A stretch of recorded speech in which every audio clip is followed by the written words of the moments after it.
Rinku recording studio Shankar लोहार दरभंगा।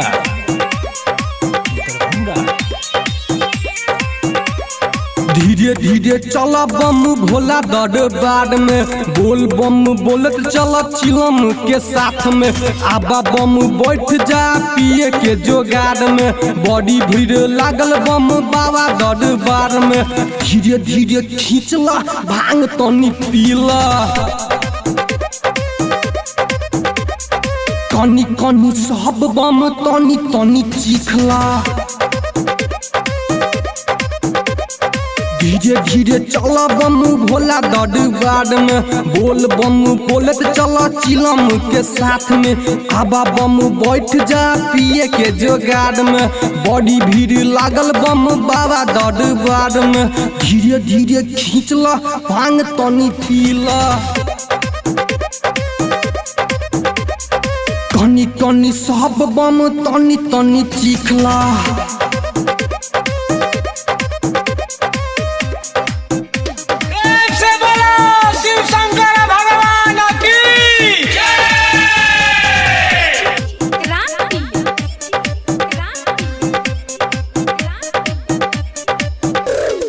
पहले बेर देव घर आबै छिया हो, बाबा तोरे दर्शन पावे छिया हो।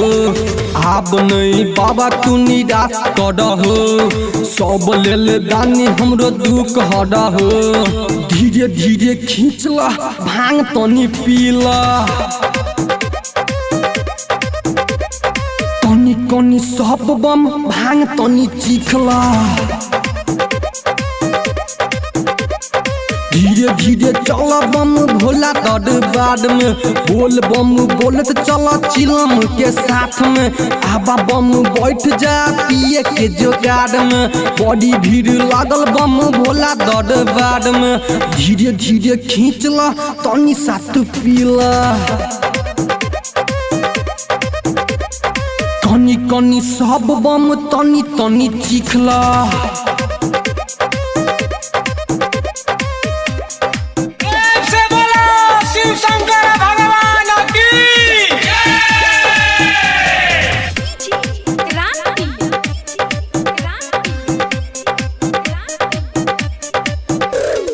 आब गेले सुनील बम जल ढर के हो, मनीष बम काइले से लाइन में छे हो।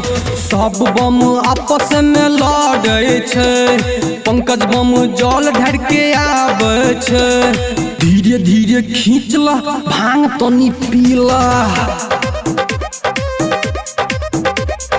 कनी कनी सब बम तनी तनी चीखला। धीरे धीरे चला बम भोला दरबार में, बोल बम बोलत चला चिलम के साथ में। आबा बम बैठ जा पिए के जोगाड़ में, बड़ी भीड़ लागल बम भोला दरबार में। धीरे धीरे खींचला भांग तनी पीला, कनी कनी सब बम तनी तनी चीखला।